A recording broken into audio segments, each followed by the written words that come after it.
Parang buhay pa siya, napadpad lang siya dito. Ayan, humihinga pa po siya.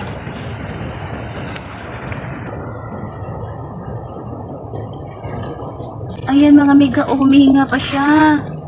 Hindi ko alam anong shark to. Ayan, humihinga pa siya, oh.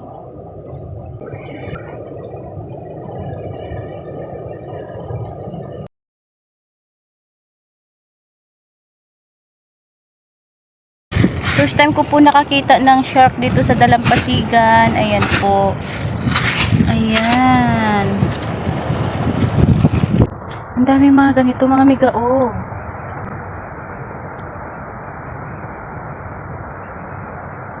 Ayan, maraming mga ganyan at malalaki yung iba. Maliliit lang to kasi yung nakuha ko. Pero maraming malalaki. Halos lahat ng bato meron.